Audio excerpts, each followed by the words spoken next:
എന്റെ പേര് Ajeesh, business development manager, ജസ്പ്രഡ് ഇന്റർനാഷണൽ. ഇതെന്താണെന്ന് എനിക്ക് അറിയില്ല. ഇങ്ങനൊരു പേര്, ഇങ്ങനൊരു പോസ്റ്റ്, അതൊക്കെ ഞാൻ ആദ്യമായിട്ട് കേൾക്കുന്നത് ഇങ്ങനൊരു പ്രോഗ്രാമിന് വന്നതിന് ശേഷമാണ്. ഞാൻ 33 വർഷം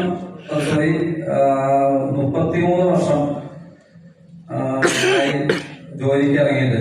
ജോലി എന്ന് പറഞ്ഞിട്ടുണ്ടെങ്കിൽ ഞാൻ 7ാം ക്ലാസ്സിൽ പഠിക്കുന്ന സമയം തൊട്ട് ഇടയ്ക്കിടയ്ക്ക് ജോലിക്ക് പോകും. ഗ്യാപ്പ് കിട്ടുന്ന സമയത്ത് ജോലിക്ക് പോയിട്ട് അത്രയ്ക്ക് പ്രാരാബ്ധമായിരുന്നു. 7ാം ക്ലാസ് മുതൽ പാർട്ട് ടൈമായിട്ട് ജോലിക്ക് പോകുമായിരുന്നു. 10ാം ക്ലാസ് കഴിഞ്ഞ് ഇറങ്ങി, കാരണം ജയിക്കില്ല എന്ന് ഉറപ്പായിരുന്നു. 10ാം ക്ലാസ് എക്സാം കഴിഞ്ഞ് പിറ്റേ ദിവസം വർക്ക്ഷോപ്പിൽ ജീപ്പ് മെക്കാനിക്കൽ ആയിട്ട് ജോലിക്ക് ഇറങ്ങിയതാണ്. അന്ന് മുതൽ ഈ 30 വർഷം, കറക്റ്റ് 30 വർഷമായി. ഈ വർഷം 30 വർഷം കഴിഞ്ഞു. എനിക്ക് 30 ലക്ഷത്തിന് മുകളിൽ കടമായിരുന്നു ഉണ്ടായിരുന്നത്. ഇപ്പൊ 3 മാസമായിട്ട് ഞാൻ ജസ്റ്റ് റൈഡിൽ വന്നത്. ജസ്റ്റ് റൈഡില് പെയിന്റിംഗ് നടന്ന സമയത്ത് രാജസാറിന് വ്യക്തിയെ കണ്ട് ആളെന്നെ ദത്തെടുത്ത പോലെ എന്റെ പ്രാരാബ്ദം കണ്ട് ആളാണ് എന്നെ ഇങ്ങനൊരു പ്രസ്ഥാനത്തിലേക്ക് കൊണ്ടുവന്നത്.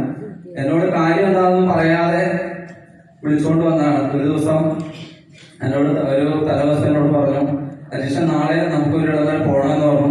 ഞാൻ സാറിന്റെ കൂടെ പോകുന്നതിന് പേടിക്കില്ലായില്ല, കാരണം സാറിന്റെ കൂടെ പോകുമ്പോൾ നല്ല ഫുഡൊക്കെ കിട്ടും. ആ ഒരു ഇതില് എന്തിനും ആട്ടെ പോകാന്ന് പറഞ്ഞ് ഞാൻ പറഞ്ഞു, ആയിക്കോട്ടെ സാറ് വരാന്ന് പറഞ്ഞു. അങ്ങനെ സാറിന്റെ കൂടെ പോയി. നേരെ ചെല്ലുന്ന ഹൈവേ കാണാൻ ഹോട്ടലിൽ, കൊള്ളാം, ഹോട്ടലാണ്, ഭക്ഷണം കിട്ടും. അപ്പൊ അതൊക്കെ അങ്ങനെ ഇരുന്ന് കുറച്ച് കഴിഞ്ഞപ്പോ കുറെ പേര് വരുന്നു. സാറിന് ഷെയ്ക്കാൻ്റെ കൊടുക്കുന്നു. ഞാനും എനിക്കും ഷെയ്ക്കാൻ്റായിരുന്നു. വലിയ ആൾക്കാർ ഫോട്ടോക്ക് ഫുഡൊക്കെ ഇട്ടുകൊണ്ട് എനിക്ക് ഷെയ്ക്കാൻ്റായിരുന്നു. കെട്ടിപ്പിടിക്കുന്നു, ഞാൻ കെട്ടിപ്പോയി. അപ്പൊ അങ്ങനെ കുറച്ച് കഴിഞ്ഞപ്പോ പ്രോഗ്രാം തുടങ്ങാന്ന് പറഞ്ഞ് അകത്തോട്ട് കയറി. അപ്പൊ എനിക്ക് മനസ്സിലായി പെട്ടു. എന്തെങ്കിലും ആൾക്ക് ഉച്ച വരെ ഇരുന്നിട്ട് സാറിനോട് എന്തെങ്കിലും നുണ പറഞ്ഞ അവിടെ നിന്ന് വിട്ടു പോകാന്ന് ഓർത്ത്, സത്യം പറഞ്ഞാൽ അതായിരുന്നു സംഭവിച്ചത്. ഉച്ച വരെ ഇരുന്ന് വിട്ടുപോകാന്ന് ഓർത്തത്, എന്തെങ്കിലും പറഞ്ഞ് പോകാന്ന് ഓർത്തിരുന്ന് കുറച്ച് കഴിഞ്ഞപ്പം നമ്മുടെ ജയശ്രീ മാഡം, ജിന്റു മാഡം രണ്ടുപേരും കൂടെ വന്ന് എന്തൊക്കെയോ പറയുന്നത്. രണ്ടുപേരെ ഒരാള് ഹസ്ബൻഡിനെ വിളിക്കുന്നു, ഒരാള് ആംഗ്ലേനെ വിളിക്കുന്നു. രണ്ടുപേരും കൂടെ വന്ന് ചന്ദനത്തോപ്പ് അങ്ങനെ എന്തൊക്കെയോ കാര്യങ്ങൾ പറയാണ്. അപ്പൊ ഞാൻ അതും വയനാട്ടില്, എന്റെ നാട്ടിലേ, എനിക്ക് എന്നോട്ടും തിരിച്ചില്ല. അന്തരമായിട്ട് സാറ് വിളിച്ച് പറഞ്ഞാൽ സാറിന് മോശം വേണ്ടല്ലോ എന്ന് അങ്ങനെ ഇരുന്നു. സ്വന്തം നാടിനെ കുറിച്ച് നല്ല ധാരണ. അതെ, സത്യമായിട്ടും. അപ്പൊ അങ്ങനെ ഇരുന്നപ്പോണ്ട് അവര് രണ്ടുപേരും ഇതൊക്കെ പറഞ്ഞ് കുറച്ച് കഴിഞ്ഞപ്പോ ഒരു മുതലിനെ വിളിക്കാണ്. ആള് വിളിച്ച് എല്ലാവരും കൂടെ ആർപ്പ് വിളിക്കുന്നു, ഒച്ചയുണ്ടായിരുന്നു. കൂടി വന്ന് നേരെ വന്ന് സ്റ്റേജിലോട്ട് കയറി. സ്റ്റേജിൽ കയറി കഴിഞ്ഞപ്പോ എല്ലാവർക്കും ഭയങ്കര ഒരു ഈ മുതൽ തന്നെ. അപ്പൊ അങ്ങനെ എനിക്ക് എല്ലാരും കൈയടിച്ചു. ഞാൻ കൈയടിച്ചില്ല. പിന്നെ നമുക്ക് അപ്പോഴും വെയിറ്റ് ഒന്നുമില്ല, വെയിറ്റിനൊരു കുറവില്ല. അപ്പൊ അങ്ങനെ എല്ലാരും കൈയടിച്ചു. അതേവാട്ടെ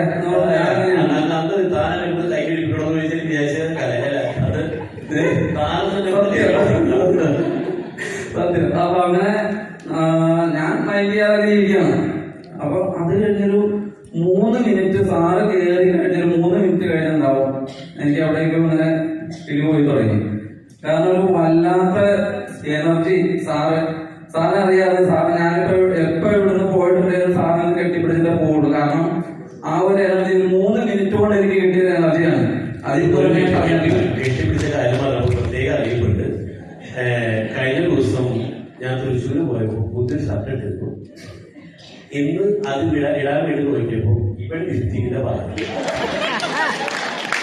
പറയണ്ടല്ലോ, വൈഫ് എടുത്ത് വെച്ചിട്ട് എവിടെ സാധനം കിട്ടിയെന്ന് പറഞ്ഞിട്ട് ബാക്കി കാര്യം അതവിടെ തെളിവ് എടുത്ത് വെച്ചാൽ അപ്പൊ ദയവ് ലിപ്സ്റ്റിക് ഇട്ടത് കെട്ടിപ്പിടിക്കുമ്പോ പ്രത്യേകം ശ്രദ്ധിക്കുന്ന ഒരു അറിയിപ്പുണ്ട്. ഒരു തരത്തിലൊക്കെ പറഞ്ഞ് ഞാൻ പോകുന്നു. കുറച്ചേ പാട് വരും, വായിക്കപ്പോ പറയണം. അപ്പൊ അങ്ങനെ അത് കേട്ട് അങ്ങനെ ഇരുന്ന് ഞാൻ ഉച്ചവരെ ഇരുന്ന് കേട്ടു. ഉച്ചയ്ക്ക് മുങ്ങാനിരുന്നാണ്.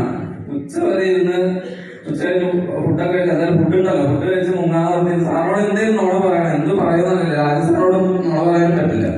അപ്പൊ അതുകൊണ്ട് എന്ത് പറയുന്ന ആലോചിച്ചിരുന്നപ്പോ അങ്ങനെ ഇരുന്ന് സാറിന്റെ ക്ലാസ് കേട്ട് കഴിഞ്ഞ് ഫുഡ് കഴിച്ചു കഴിഞ്ഞ് സാറിന് മുമ്പ് ഞാൻ വന്നിവിടെ ഹാളിൽ വന്നിരുന്നു.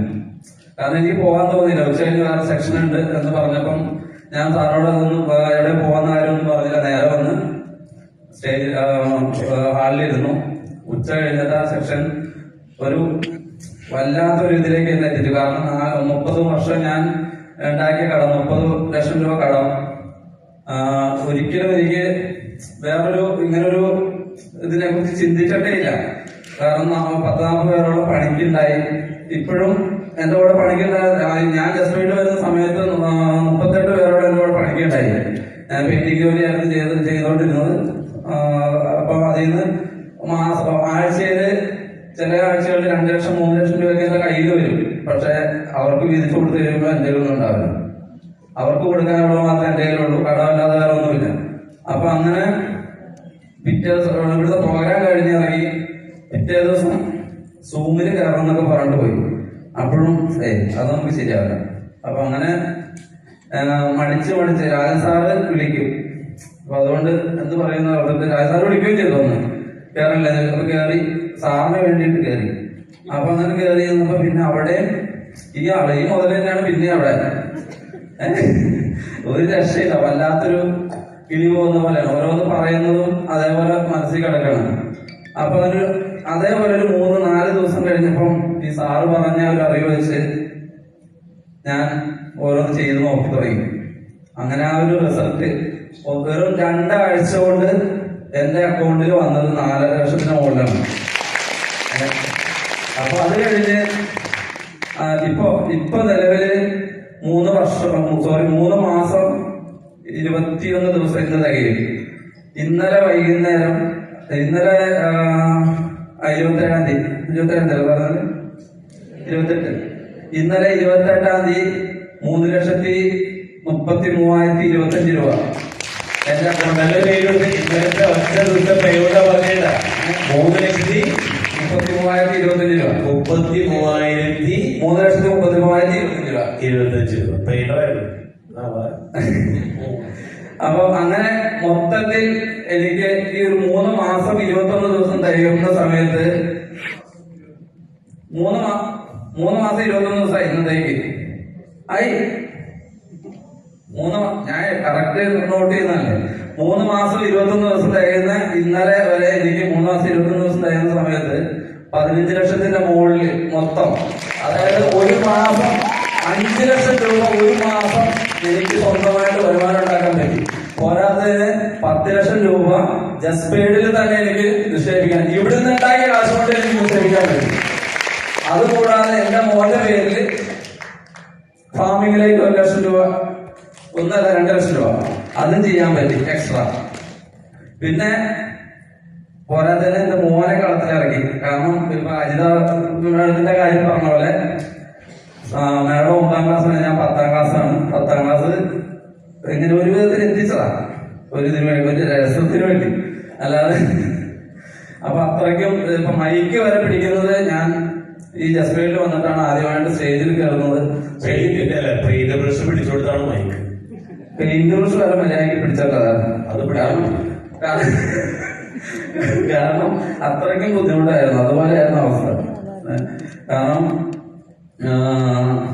ബിസിനസ് അതിന്റെ കൂട്ടത്തിൽ അല്ലാതെ ഒരുപാട് കാര്യങ്ങൾ ഞാൻ ചെയ്തു നോക്കിയിട്ടുണ്ട്. ഇതിന്റെ കൂട്ടത്തിൽ പെയിന്റിങ്ങിന്റെ കൂട്ടത്തിൽ തന്നെ രക്ഷപ്പെടാൻ വേണ്ടിയാണ് ബുദ്ധിമുട്ട്. അത്രയ്ക്കും കഷ്ടപ്പാടായിരുന്നു എന്റെ കഷ്ടപ്പാട്. അപ്പൊ ജസ്പെയില് ഇൻവെസ്റ്റ്മെന്റ് 10 ലക്ഷം രൂപ റിസോർട്ടിലേക്കും 1 ലക്ഷം രൂപ വാങ്ങിയിട്ട് വരും അല്ലെ. 11 ലക്ഷം ഇൻവെസ്റ്റ് ചെയ്തു. കാരണം ഇത്ര നാളും ലൈഫില് ഈ സംഭവം ഉണ്ടായിരുന്നില്ല. അതെന്താന്ന് അറിയില്ലല്ലോ, അവരാണ് ചെയ്യാൻ പറ്റും. ഇതറിയില്ലായിരുന്നു. കോച്ചിങ്ങിൽ കൂടെ 15 ലക്ഷം രൂപ നേടി. അതെ, ഓക്കെ. ഇപ്പൊ ബിസിനസ് ചെയ്തിട്ട് 15 ലക്ഷം രൂപ നേടി. കമ്മ്യൂണിറ്റിയിൽ സ്വന്തം മകനെ കൂടെ കൊണ്ടുവന്നപ്പോ വെറും അല്ല, നമ്മൾ മാറി സ്കൂട്ടായി സോട്ടായി ലെവലായി അല്ലെ. ഈ കമ്മ്യൂണിറ്റിയിൽ വന്നപ്പോഴത്തേക്ക് നമ്മുടെ മൊത്തത്തിൽ നമ്മൾ ചേഞ്ചിലേക്ക് മാറി.